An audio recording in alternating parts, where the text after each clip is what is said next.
జై శ్రీ మాతాజీ. పరమ పూజ్య శ్రీ మాతాజీ నిర్మలాదేవి గారు తెలియచేసిన మరొక సందేశాన్ని మనం తెలుసుకుందాము. మిగతా గురు పూజల కంటే సహజ యోగ గురు పూజ భిన్నమైనది, ఎంతో ప్రాముఖ్యతను సంతరించుకున్నది. మీ గురువును మీరు పూజిస్తున్నప్పుడు మీలోని గురువును కూడా మీరు పూజిస్తున్నారన్నమాట. ఇది తదితర గురు శిష్య సంబంధం లాంటిది కాదు. కారణం ఏమంటే మీలోని గురువు మేల్కొల్పబడడం జరిగింది కాబట్టి మీ గురువును మీరు పూజిస్తున్నప్పుడు మీలోని గురువు కూడా పూజింపబడతాడు. మీరు ఆ గురువును గౌరవిస్తారు, కీర్తిస్తారు, జాగృతపరుస్తారు, మీలో వ్యక్తీకరిస్తారు. ప్రప్రథమంగా గురువు యొక్క లక్షణం ఏమంటే మీరు భగవంతుణ్ణి కలుసుకునేటట్లుగా ఆయన చేస్తాడు. దాని అర్థం ఆయన మీ కుండలిని శక్తిని ఉత్తానపరిచి సర్వవ్యాపక శక్తితో మిమ్మల్ని అనుసంధానం చేస్తాడు. మీ గురువు ఆదిశక్తి కనుక ఆ వ్యక్తి ఆదిశక్తిని కూడా కలుసుకునేట్లుగా మనం చేస్తాము. అందులో మరో ప్రయోజనం కూడా ఉంది. అదేమంటే మీరు వారికి ఆత్మ సాక్షాత్కారం కలుగచేసినప్పుడు వారు దైవశక్తితో అనుసంధానింపబడ్డామనే అనుభూతిని పొందడమే కాకుండా వారు దైవశక్తికి మూలమైన సాక్షాత్తు దైవాన్ని కలిసేటట్లుగా కూడా మీరు చేస్తారు. సహజ యోగులుగా మీ బాధ్యత ఎంతో గొప్పది. కారణం మీలో గురువు ఉన్నాడు. మనం ఉచ్చరించే మంత్రాల్లో శ్రీ మాతాజీ నేను నా స్వయం గురువును అంటాము. అయితే నేను నా యొక్క గురువుకు మధ్యన ఏమి సాధించాము? నేనే స్థాయిలో ఉన్నాను? నాకు నేను మార్గదర్శకుణ్ణి కాగలనా?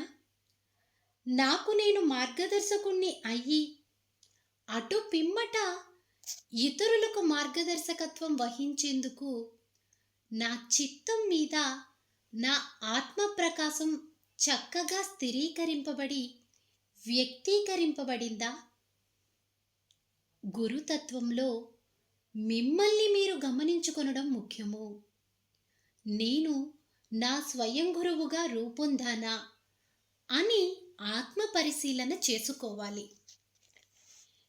మీ విషయంలో మీ గురువు ఒక మాతృమూర్తి అయిన స్త్రీ కనుక స్త్రీల్లో గురువు యొక్క లక్షణాల అభివృద్ధి బహు చక్కగా వ్యక్తీకరింపబడవలసి ఉంటుంది.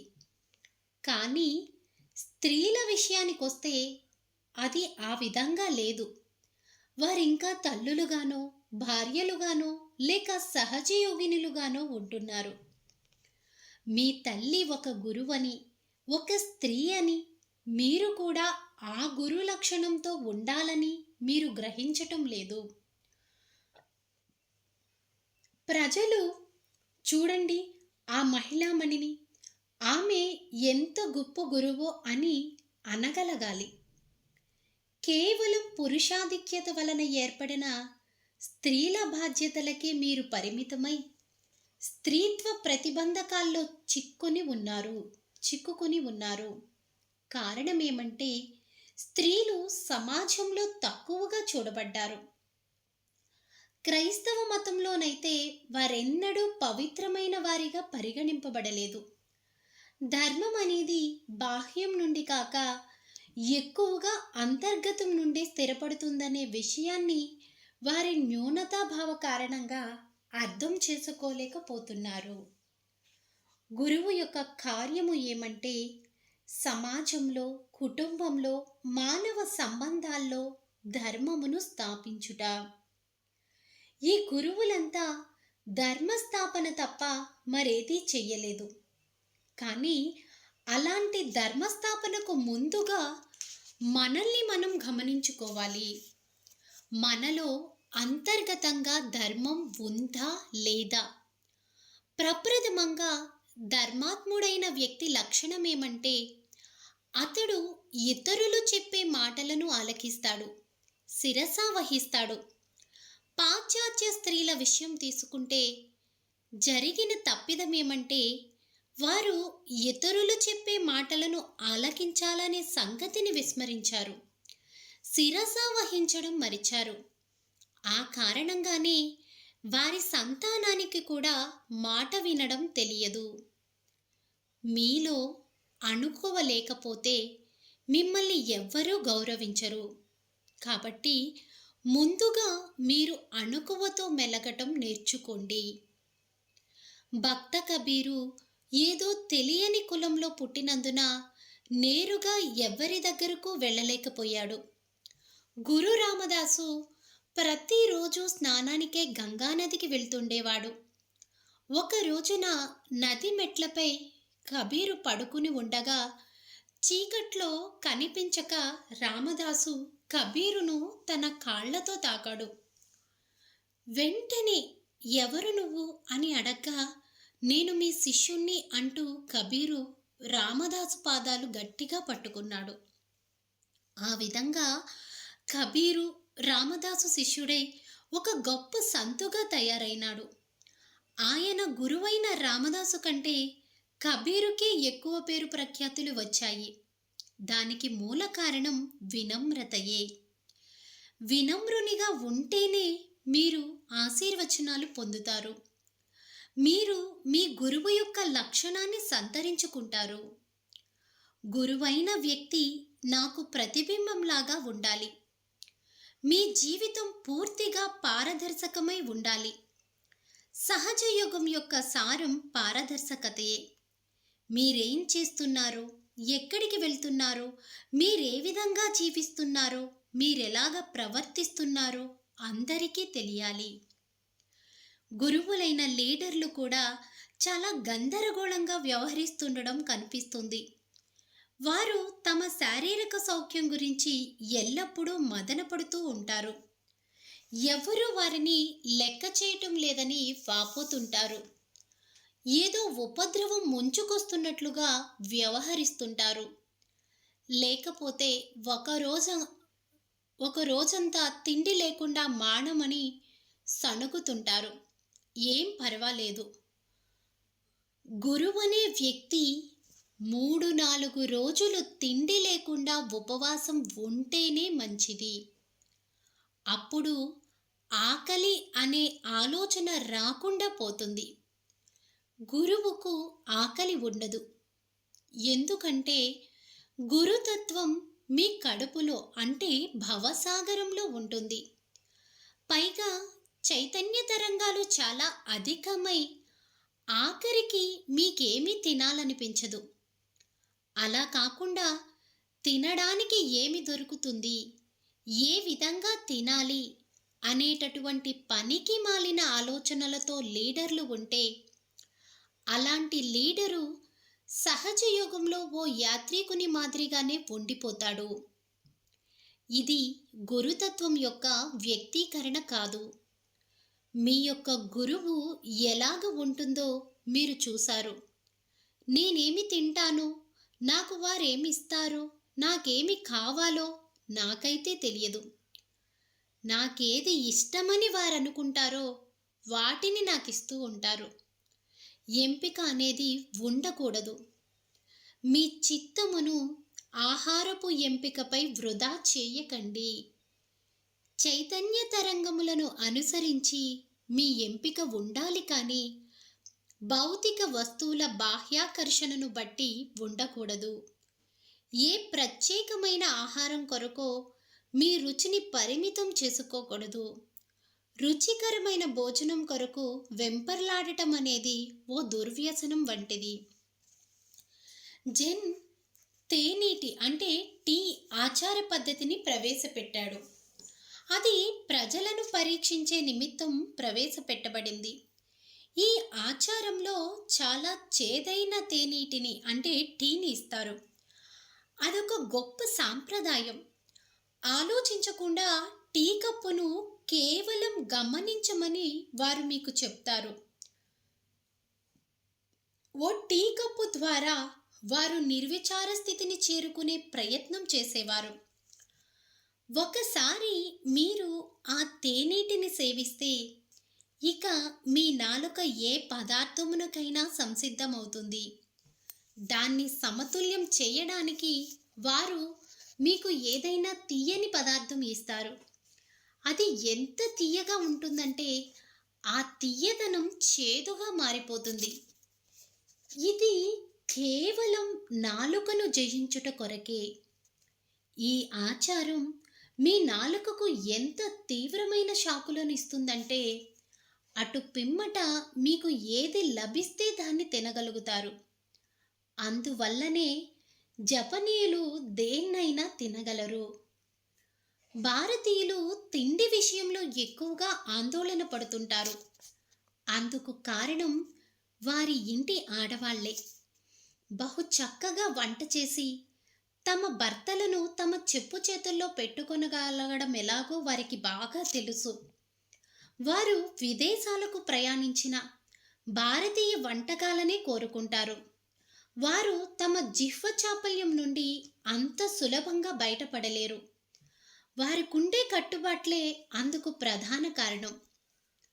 గాంధీజీ ఉడికి ఉడకని అన్నం పైన నూనె ఆవాలు వేసి ఎవ్వరూ తినడానికి ఇష్టపడని ఆహారాన్ని ప్రజలకు అందిస్తూ ఉండేవారు. ఆహారపు రుచులకు అతీతంగా ప్రజలు ఉండాలని భావించి తదనుగుణంగా ప్రయత్నించేవారు. వాసనలకు అతీతంగా ప్రజలను తయారు చేసే ప్రక్రియలో భాగంగా ప్రజల చేత తమ మరుగుదొడ్ల లాంటివి శుభ్రం చేయించేవారు. ప్రజలు హోటళ్లకు వెళ్ళినప్పుడు అక్కడ తాము ఏ రకమైన ఆహారాన్ని తినాలో నిర్ణయించుకోవడానికి దాదాపు 45 నిమిషాలు గడుపుతున్నారు. సహజ యోగులు ఇటువంటి దృక్పథాన్ని విడిచిపెట్టడం మంచిది. ప్రప్రథమంగా మీరేమి తింటారని ఎవ్వరూ అడగకూడదు. నేను ఏమి తింటానని నన్ను కూడా మీరు అడక్కండి. ఎందుకంటే అలా అడిగినప్పుడు నేను ఆలోచించవలసి వస్తుంది. కానీ నేను నిర్విచార స్థితిలో ఉండడానికి ఇష్టపడతాను. ఆహారంతో మనం ఎంత తీవ్రంగా అనుబంధం ఏర్పరచుకున్నామో మనం అర్థం చేసుకోవాలి.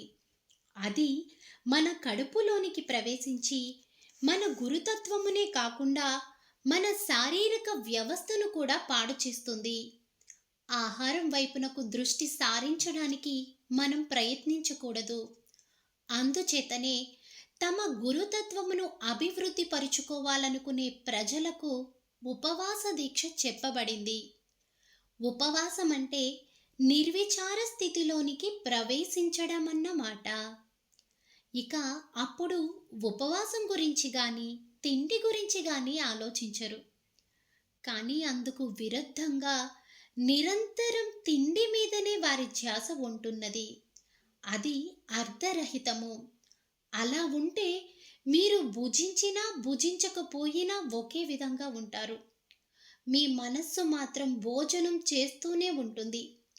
ఈ ఉపవాస దీక్ష ఎప్పుడు ముగుస్తుందా, తిరిగి ఎప్పుడు తినడం ఆరంభించవచ్చా అని మీరెప్పుడూ ఆలోచిస్తుంటారు. మనం మన పాత అలవాట్ల నుండి కట్టుబాట్ల నుండి బయటపడాలి. ఆహార విషయాల పట్ల పిల్లలకు కూడా తగిన రీతిలో శిక్షణనివ్వాలి. ఒక్కో మారు ఉప్పు తక్కువైనా పంచదార లేకపోయినా ఏమీ పర్వాలేదు, సరిపెట్టుకోవాలి. ఆహారం లేకుండా రోజుల తరబడి ఉండగలిగిన సహజయోగులకు ఏదీ ముఖ్యం కాదు.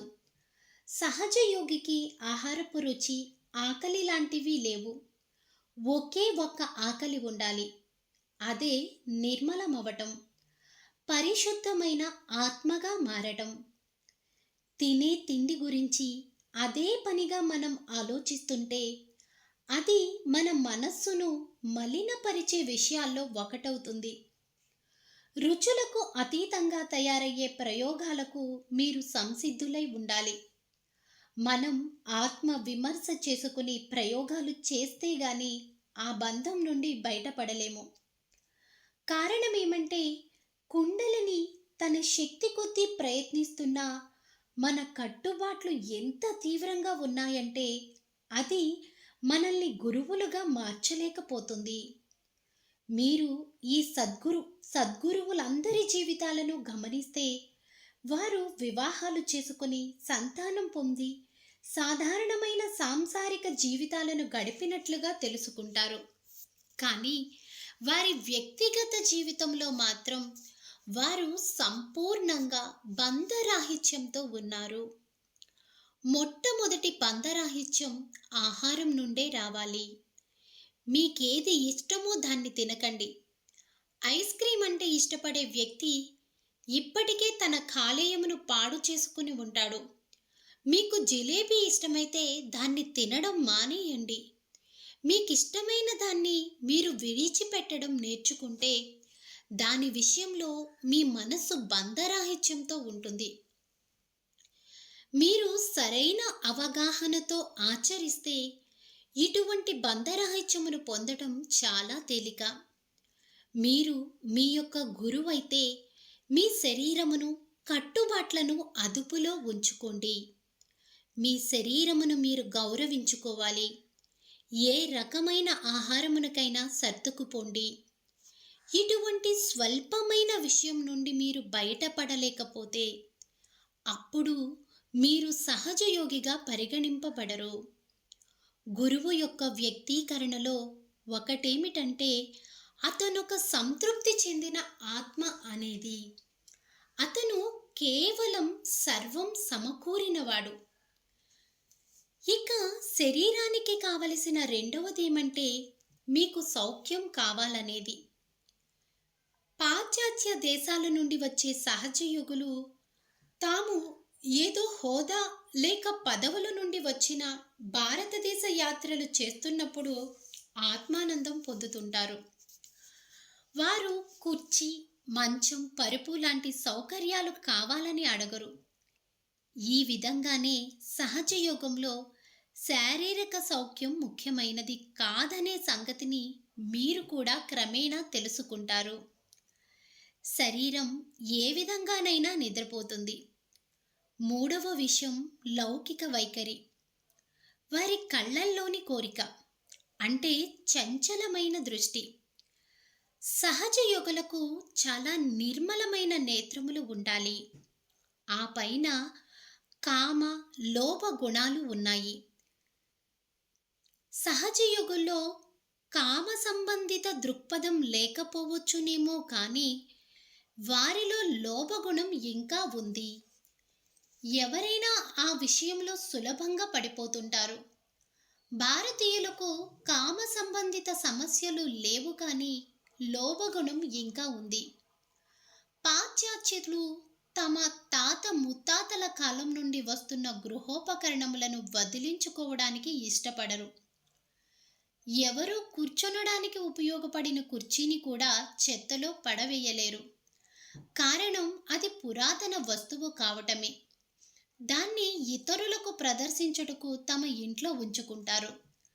భారతీయులకు అది కేవలం ఓ పనికిరాని చెత్త సామానుతో సమానం. భౌతిక వస్తువుల విషయంలో చాలా సూక్ష్మమైన భౌతిక సంబంధిత అభిప్రాయం ప్రజల్లో ఉంది. అది పురాతన వస్తువుల మారు అమ్మకం విలువ. పనికిరాని పురాతన చెత్త సామాను ఇంట్లోని సమాధి లాంటిది. ఎంతమంది ఆ వస్తువులను ఉపయోగించారో ఎవరికెరుక. పాశ్చాత్యులకు పురాతనం అనేది ఒక వ్యసనం లాంటిది. చిరిగిపోయిన, విరిగిపోయిన, మురికితో నిండిన, కంపు కొడుతున్న వస్తువుల పట్ల పాశ్చాత్యులు ఎంత పిచ్చి మమకారం కలిగి ఉంటారో భారతీయులకు అర్థం కాదు. భారతదేశంలోని ఒక గ్రంథకర్త ఇద్దరు ఆంగ్లేయుల గురించి ఇలా వ్రాసాడు. ఆంగ్లేయులిద్దరూ బెనారస్ పట్టణంలోని రోడ్డు మీద నడిచి వెళ్తుంటే వారి కాలికి ఒక ఇత్తడి పాత్ర ఢీకొని వారి పాదాలు చెత్తపడింది. అది చూసి ఆ ఇద్దరు ఆంగ్లేయులు ఆ సంఘటనకు బాధ్యుడైన ఓ భారతీయునిపై ఎంతగానో మండిపడ్డాడు. ఆ భారతీయుడు వారిని సమీపించి ఆ ఇత్తడి పాత్ర చాలా విలువైనదని, దాన్ని స్వయంగా అక్బరు చక్రవర్తి ఉపయోగించాడని వారికి చెప్పాడు.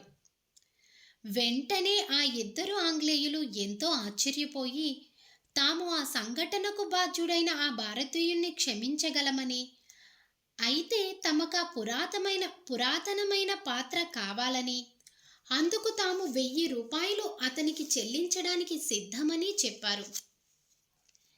నిజానికి ఇదంతా ఆంగ్లేయుల కోపాగ్ని నుండి తప్పించుకొనడానికి ఆ భారతీయుడు ఆడిన నాటకం తప్ప ఇంకేమీ కాదు. అలాగా పురాతన వస్తువుల పట్ల ఉండే పిచ్చితనం మన నుండి వైదొలగాలి. పురాతన వస్తువుల కొరకు అన్వేషించడం కన్నా ప్రతి ఒక్కరూ ప్రాచీన కళల పునరుద్ధరణను ప్రోత్సహించడం మంచిది.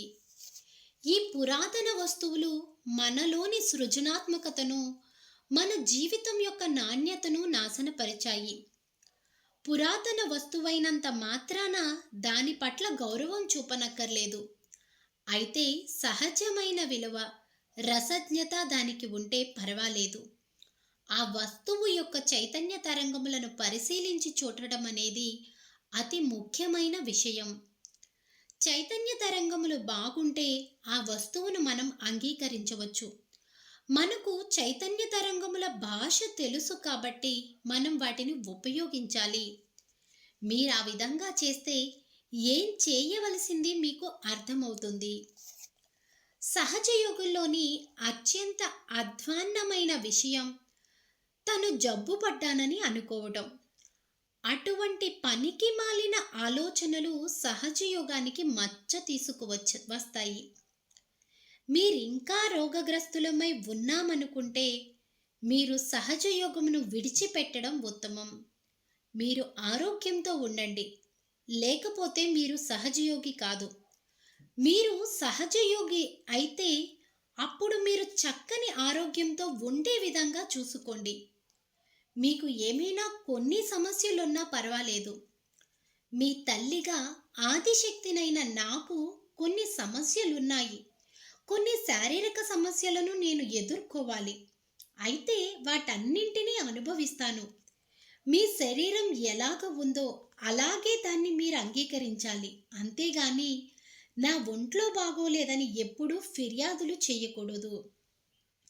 మీరు వయస్సు మీరిన వృద్ధులని ఎన్నడూ అనుకోకండి. మీరు ఆరోగ్యంగా లేరని ఎన్నడూ తలపోయకండి. శ్రీ మాతాజీని ఓ మారు గమనించండి. నేనెన్నడూ ఆ విధంగా భావించను. కనుక మీకు ఒక గురువు ఉన్నప్పుడు ఆ గురువు యొక్క ప్రతిరూపం మీలో ఉండాలి. శ్రీ మాతాజీ ఎంత వయస్సు పైబడిన వారో చూడండి. ఎన్ని ప్రయాణాలు చేస్తుంటారు, ఎన్ని కార్యాలు చక్కబెడుతుంటారు. సరే, ఆమె ఆదిశక్తి కనుక ఆ విధంగా ఉండడం సాధ్యమని మీరు అనుకోవచ్చు. అయితే మీలో కూడా కొంతలో కొంత శక్తి ఉంది కదా. మీ ఉత్తేజం ద్వారా శక్తిని బహిర్గతపరచాలి. మీలో ఉత్తేజం లేకుండా మీరింకా నీరసంగా ఉంటే దాని అర్థం మీరు ఓ సహజ యోగి కాదన్నమాట. మీకెంత శక్తి కావలసింది కేవలం అడగండి, అది మీకు లభ్యమవుతుంది. మీరందరూ చిన్న వయస్కులుగా, మరీ చిన్న వయస్కులుగా మారిపోతున్నారు. కానీ అది మూర్ఖత్వపు యవ్వన దశ కాదు. వయస్సు యొక్క గురుతత్వంతో అలాగ వ్యవహరిస్తున్నారు. జన్మతః ఆత్మసాక్షాత్కార పరులైన పిల్లలు ఎంతో గొప్పవారు. అమర్యాదకరమైన పనులను వారెన్నడూ చెయ్యరు. అనవసరంగా మాట్లాడరు. కేవలం చీరలు ధరించి నుదుట కుంకుమ పెట్టుకున్నంత మాత్రాన మీరు సహజయోగినులు అయిపోరు. ప్రప్రథమంగా మీలో గురుతత్వం ఎక్కడ ఉంది? అవసరమైనప్పుడే మీరు మాట్లాడాలి. జన్మతః ఆత్మసాక్షాత్కార పరులు చాలా తక్కువగా మాట్లాడుతారు. అయితే ఆ కొద్ది మాటలే ఎంతో చక్కగా ఉంటాయి. వారు మిక్కిలి వినయవంతులుగా ఉంటారు. వారిలో వారి గురుతత్వం పనిచేస్తున్నట్లుగా మనం కూడా ఆ విధంగా వ్యవహరిస్తున్నామా, లేక ఆధ్యాత్మికోన్నతికి వ్యతిరేకమైన మార్గమును మనం అనుసరిస్తున్నామా? సహజ యోగంలోనికి వచ్చిన తర్వాత కూడా ఆత్మవిమర్శ చేసుకొనుటకు మీరు గట్టిగా కృషి సల్పకపోతే మీరు మీ గురువుతో పోల్చుకునే సదవకాశాన్ని మీ చేజాతులారా జారవిడుచుకున్నవారు అవుతారు. మనం సహజ యోగులం కనుక అన్ని విషయములు సరి అయిన దృక్పథంతో అర్థం చేసుకోవాలి. సహజ యోగికి ప్రప్రథమంగా ఉండవలసిన ముఖ్య లక్షణం ఏమంటే అతనికి ఇతరుల పట్ల ప్రేమ ఉండాలి. నిరంతరం మీరు మీ ఒక్కరి గురించే ఆందోళన చెందుతూ ఉంటే అప్పుడు మీరు ఇతరులను ప్రేమించలేరు. ఇతరుల సౌకర్యాల పట్ల మీకు ఆసక్తి ఉందా? సాటి సహజ యోగుల పట్ల మీకు కరుణా దృక్పథం ఉందా? ఇతరులకు ఏదో విధంగా సహాయపడే ప్రయత్నం చేస్తుంటారా?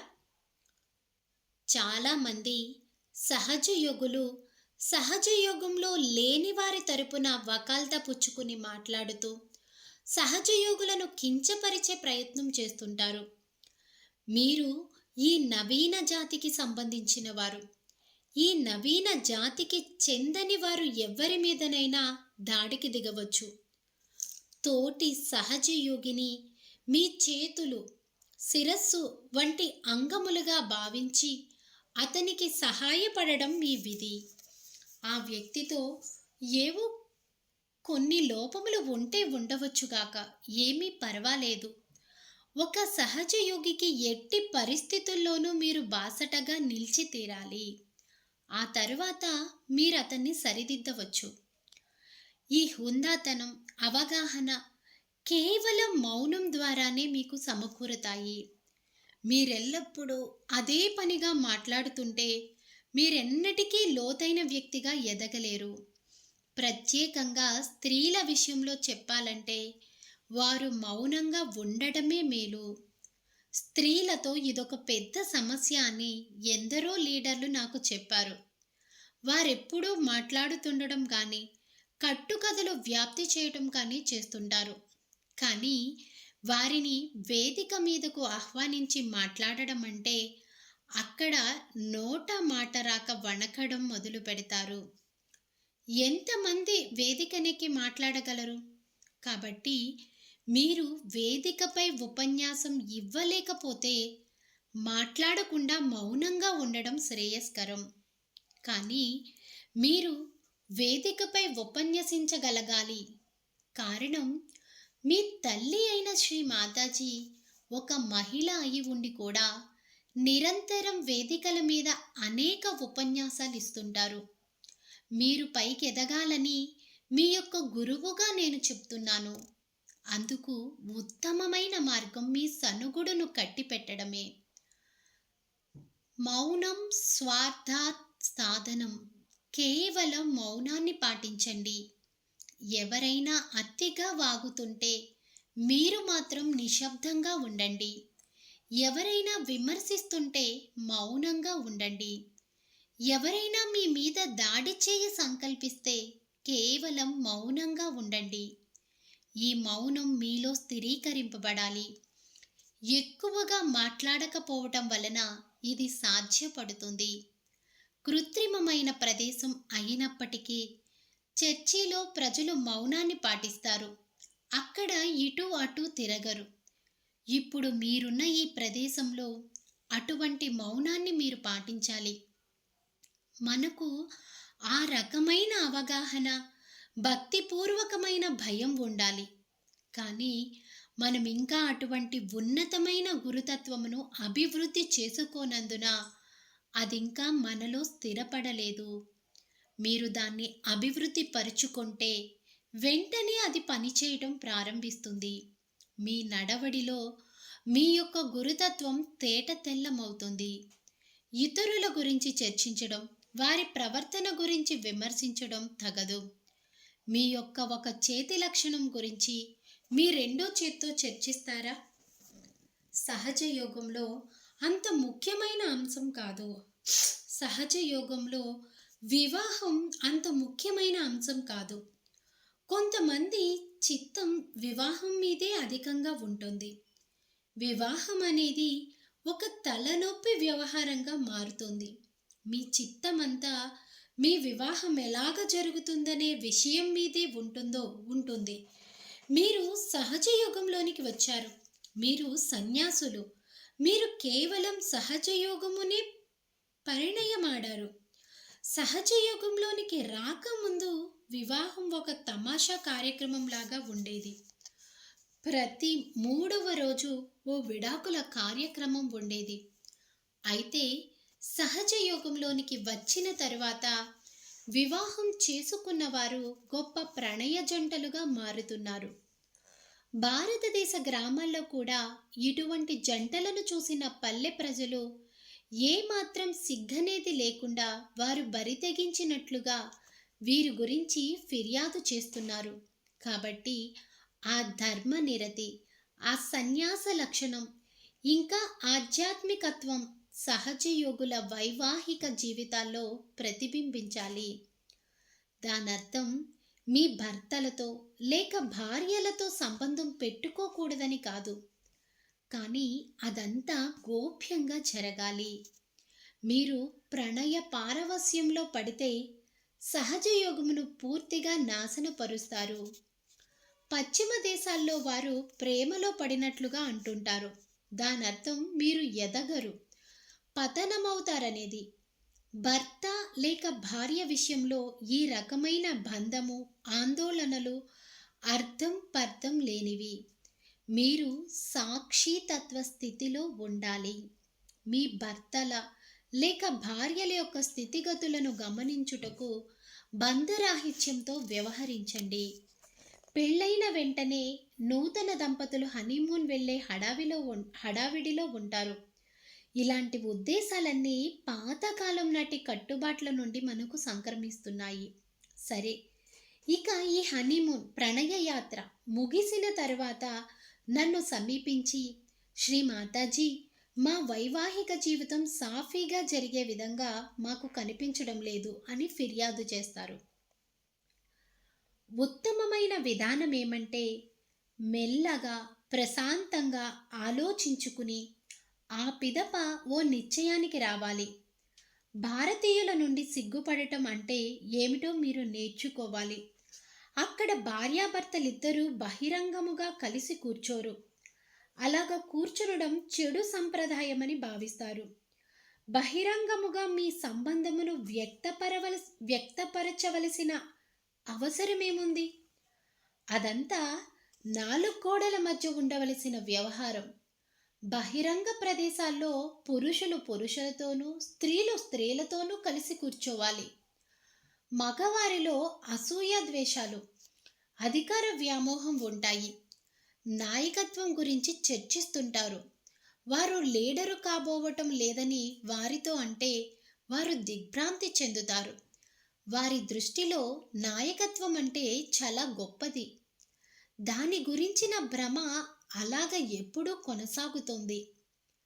నిజానికి సహజ యోగంలో లీడర్లనే వారెవ్వరూ లేరు. అదంతా కేవలం ఒక తమాషా మాత్రమే. శ్రీ మాతాజీకి అలాంటి తీవ్రమైన తమాషాలు చేయడం ఓ సరదా. కాబట్టి తస్మాత్ జాగ్రత్త. అది కేవలం మిమ్మల్ని పరీక్షించే ఒక అంశము. ఆ స్థితిలో నేను మిమ్మల్ని పరీక్షిస్తాను. ఆ వ్యక్తి అహంకారం అనే అశ్వాన్ని అధిరోహించగానే ఆ విషయం నాకు తెలుస్తుంది. కాబట్టి మన మనోవైఖరి భిన్నంగా ఉండాలి. మన ప్రాధాన్యతలు మారితీరాలి. మనం మన మొట్టమొదటి ప్రాధాన్యతను మన ఆధ్యాత్మిక ఉత్థానానికి కేటాయించాలి. దానికై మీ మొత్తం శరీరమును శిక్షించవలసి వస్తే, మిమ్మల్ని మీరు శిక్షించుకోవలసి వస్తే అలాగే చేయండి. మీలో కట్టుబాట్ల లాంటివి ఉంటే వాటిని తొలగించుకొనండి. ఆత్మ పరిశీలన చేసుకోండి. ఆత్మ సాక్షాత్కారం మిమ్మల్ని మీరు తెలుసుకొనుటకు. మీరు దేన్ని పట్టుకు వ్రేలాడుతున్నారో దాన్ని పూర్తిగా వదిలించుకొనుటకు ఉంది. అందుకు మీరు మీకు తోచిన విధంగా సాధన చేయండి. మీ శరీరం, మనస్సు ఇత్యాదులన్నీ కూడా మీ బానిసలుగా మారడం చాలా ముఖ్యం. ఏ ఒక్కటి మీపై ఆధిపత్యం వహించకూడదు. మీ శరీరం మిమ్మల్ని ఆజ్ఞాపించడానికి దానికి ఎంత ధైర్యం? మీ మనస్సు మీకు బోధించడానికి దానికెంత ధైర్యం? మీరు ఆత్మ సాక్షాత్కారం పొందిన వారని చూపించడానికి మీకెన్నో నిదర్శనాలున్నాయి. నా సన్నిధిలో మీరు కాంతిగా మారితే ఆ కాంతిని కూడా మీ వెంట తీసుకెళ్ళాలి. మీలోనికి అంతర్గతంగా చొచ్చుకు వెళ్ళడానికి ఉన్న ఒకే ఒక్క మార్గం ఏమంటే, శ్రీ మాతాజీ ఏ విషయం గురించైనా చెబుతున్నప్పుడు ఆమె మీ గురించే చెబుతున్నారని, మిమ్మల్ని సరిదిద్దుతున్నారని, మీకే చెబుతున్నారని భావించినప్పుడే అది సత్ఫలితాన్ని ఇస్తుంది. ఇక రెండవది, ఈ సర్వవ్యాపక శక్తి మనల్ని కాపాడుతుందనే నమ్మకం కలిగి ఉండడం. మాస్కో నుండి మిలాస్కు రైలుపై వెళ్ళామనే సంగీత కళాకారులకు చెప్పడం జరిగింది. వారికి హంగరీ దేశ వీసాలు లేనందున వారిని హంగరీ సరిహద్దు వద్ద రైల్వే అధికారులు దించివేశారు. వారు అక్కడి రైల్వే ప్లాట్ఫారం మీద కూర్చుని ఏం చేయాలో తోచక ఉన్నారు. వారికి వీసాలు లేవు, అక్కడి భాష తెలియదు, వారి వద్ద ఎక్కువ డబ్బు కూడా లేదు. వారక్కడ ఆ విధంగా చిక్కుబడిపోయారు. అయితే వారందరూ నవ్వుతూ ఆనందిస్తూ ఉన్నారు. ఎవ్వరూ తాము ఇబ్బందుల్లో ఉన్నామని అనుకోవటం లేదు. సంపూర్ణ శరణాగతులై ఉన్నారు. అప్పుడు అక్కడి భద్రతా సిబ్బంది వారిని ప్రశ్నించడం మొదలుపెట్టింది. అలాగ వారికి జవాబులిస్తూ మాట్లాడుతున్న సందర్భంలో ఆ అధికారులకు ఆత్మసాక్షాత్కారం ఇవ్వడం జరిగింది. మీరు ప్రేమకున్న శక్తిని నమ్మగలరా? అక్కడి అధికారులు వారందరినీ సరిహద్దు దాటడానికి తమ కార్లు ఇచ్చారు. ఆ తరువాత ఇద్దరు యుగోస్లేవియా దేశస్థులతో ఒక ఖాళీ బస్సు అక్కడికి వచ్చింది. ఆ బస్సు డ్రైవరు అక్కడి సమస్య ఏమిటని ఆరా తీశాడు. అతను కూడా ఆత్మసాక్షాత్కారం పొందాడు. వెంటనే ఆ బస్సు డ్రైవరు వారందరినీ బస్సులో తిన్నగా మిలాన్ అంటే ఇటలీ ఆశ్రమానికి చేర్చాడు. కాబట్టి మీకు మీ యందు సంపూర్ణ విశ్వాసం ఉండాలి. మీ చుట్టూరా వ్యాపించి ఉన్న సర్వవ్యాపక శక్తితో నమ్మకం ఉండాలి. ఒకసారి కనుక మీలో ఆ నమ్మకం ఏర్పడితే ఆ శక్తి మీ పట్ల ఎంతో కరుణ కలిగి మీకు సహాయకారిగా ఉంటుందనేదే కాకుండా దాన్ని అగౌరవపరిస్తే అది మీకు హాని కూడా కలిగిస్తుందనే సంగతిని మీరు గ్రహిస్తారు. కాబట్టి ఎన్నడూ గురు నిందను వినకండి. ఎవరైనా మీ గురువును కించపరిచే విధంగా మాట్లాడుతుంటే వెంటనే మీ చెవులను గట్టిగా మూసుకుని దాన్ని వినడానికి తిరస్కరించండి.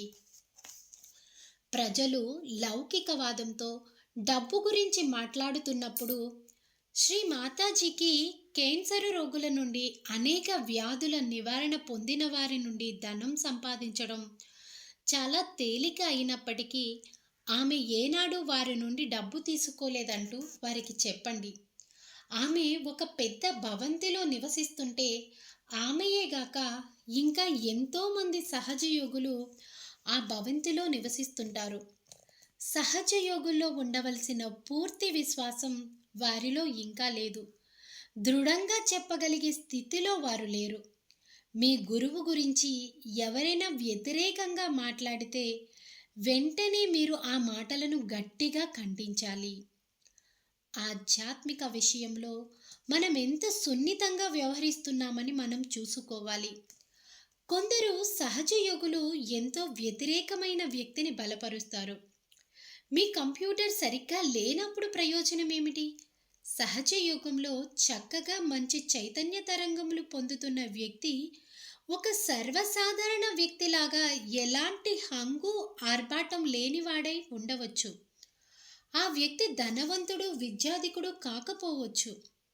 కానీ మీరు ఆ వ్యక్తి యొక్క చైతన్య తరంగములను పరిశీలించాలి. అప్పుడు మీరు ఆ వ్యక్తిని అంచనా వేయగలుగుతారు. ఒక వ్యక్తి మంచి వ్యక్తా లేక పండితుడైనంత మాత్రాన ఒక వ్యక్తి మంచి వ్యక్తి లేక పండితుడైనంత మాత్రాన వాటిని ఆధారంగా చేసుకుని మీరు ఆ వ్యక్తిని అంచనా వేయగలరా? ఆ వ్యక్తి యొక్క చైతన్య తరంగములను మీరు పరీక్షించాలి. ఒక వ్యక్తి యొక్క చైతన్య తరంగములను పరీక్షించి, ఆ తర్వాత ఆ వ్యక్తి గురించి సరైన నిర్ధారణకు వచ్చే వ్యక్తే సహజ యోగి. లీడర్లు కూడా అప్పుడప్పుడు పూర్తిగా నెగెటివ్గా ఉన్న వ్యక్తిని బలపరచడం నేను గమనించాను. అటువంటి వ్యక్తి ఎంతో మంచివాడని, ఎంతో ధన సహాయం చేశాడని అంటారు. అయితే ఏమిటి? ఎక్కువగా గురువులే స్వయంగా చిక్కుల్లో పడుతుంటారు. వారిలో లేనిపోని కోరికలుంటాయి. వారి అహంకారం పెరుగుతుంది. వారు చాలా కోపిష్ఠులుగా ఉంటారు. ఒక గురువు ముందుగా తనకు తానుగా అణకువ కలిగి మృదువుగా మంచి మనిషిలా ప్రవర్తించాలి. అతను దేన్ని కోరకూడదు, ఏమీ అడగకూడదు. గౌరవం ఇతరులు ఇవ్వాలి కానీ దాన్ని కోరుకోకూడదు. ఒకమారు మీరు ఆధ్యాత్మికంగా ఎదిగినట్లయితే మీ చేతనలో, మీ ఆత్మలో వివేకం ఉండి అన్నీ సక్రమంగా జరుగుతాయి. మీరు ఏది కావాలని అడగడం కానీ, ప్రాధేయపడవలసిన అవసరం కానీ లేదు. ఏ విషయం గురించి ఫిర్యాదు చేయనక్కర్లేదు. అన్నీ సవ్యంగా జరుగుతుంటాయి. మీరు గణముల చేత, దేవతల చేత సంరక్షింపబడుతుంటారు. అయితే మీరు అసంపూర్ణ సహజయోగిగా ఉంటే ఆ గణములు, దేవతలు మిమ్మల్ని ఆట పట్టించి తమాషా చేస్తాయి. మీ చేత తప్పులు చేస్తాయి. దానితో మీరు అన్ని చోట్లకు పరిగెడుతుంటారు. వారు మీకు సమస్యలు సృష్టిస్తారు. ఈ యావత్ ప్రపంచం యొక్క విమోచన కొరకు మనం ఇక్కడ ఉన్నామని గ్రహించాలి. మీ గురుతర బాధ్యతను మీరు గుర్తిస్తారని నేను భావిస్తున్నాను. ఒక గురువులాగా ఎలా ఉండాలి, ఎలాగ వ్యవహరించాలి, అందుకు ఎలాంటి కృషి చేయాలి అనే విషయాన్ని ప్రతి ఒక్కరూ అర్థం చేసుకోవాలి. ఒక గురువుగా వ్యవహరించడానికి తగిన పరిపక్వతను మీరు సాధించాలి. నాతో మీరు ఎంతో జాగ్రత్తగా వ్యవహరించండి. నేనొక సామాన్య స్త్రీని, మహామాయను. నా వద్ద అతి చనువుగా ప్రవర్తించకండి. ఒకవేళ మీరలా ప్రవర్తిస్తే మీరు నా శిష్యులు కారన్నమాట. ఓ శిష్యుడు గురువునకు తగినంత దూరంలో ఉండాలి. మీ ఇష్టమైనప్పుడు నా గదిలోనికి వచ్చి గంటల తరబడి నాతో కబుర్లు చెబుతూ కాలక్షేపం చేయకూడదు. మీకు అధికారం లేదు. నేను మిమ్మల్ని పిలిచినప్పుడు లేక మీ గురించి వాకబు చేసినప్పుడు మాత్రమే మీరు నా వద్దకు రావాలి. మీరు గురువు మీద ఒత్తిడి తీసుకురాకూడదు. శ్రీ మాతాజీ, దయచేసి ఇది వినండి లేక అలాగ చెయ్యండి అనేటటువంటి విషయాలు అక్కడ ఉండకూడదు. అన్ని విషయాల్లోనూ పారదర్శకత ఉండాలి. ప్రతి ఒక్కరూ ఒకరినొకరు తెలుసుకోవాలి. గురువులు ఒకరి మీద మరొకరు అసూయను పెంచుకోకూడదు. ఒకరి సాన్నిధ్యంలో మరొకరు ఆనందంగా గడపాలి. వేరే వారెవ్వరికంటే అధికంగా పరస్పరం మెచ్చుకుంటూ కాలం గడపండి. నిజమైన గురువులెన్నడూ పరస్పరం నిందారోపణలు చేసుకోలేదు. వారంతా ఒకరినొకరు బలపరుచుకున్నారు. వాస్తవానికి ఒకే తత్వం పదే పదే అవతరించడం జరిగింది. కేవలం రాక్షస ప్రవృత్తి గలవారే ఆత్మ సాక్షాత్కారుల ఎడల, అవతారమూర్తుల ఎడల వ్యతిరేకంగా మాట్లాడుతుంటారు. మనమంతా ఒక విమానంలో కూర్చున్నాము. ఒక సుందరమైన ప్రదేశంలో మనమంతా దిగాలి.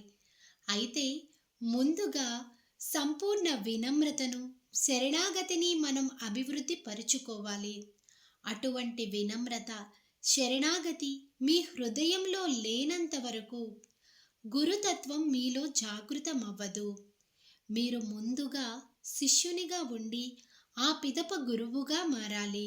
నన్ను మీరు ప్రేమిస్తూ గౌరవిస్తుంటే మీకు అతి సులభంగా ఆ వినమ్రత వస్తుంది. భగవంతుడు మిమ్మల్ని ఆశీర్వదించుగాక. జై శ్రీ మాతాజీ, జై శ్రీ మాతాజీ, జై శ్రీ మాతాజీ.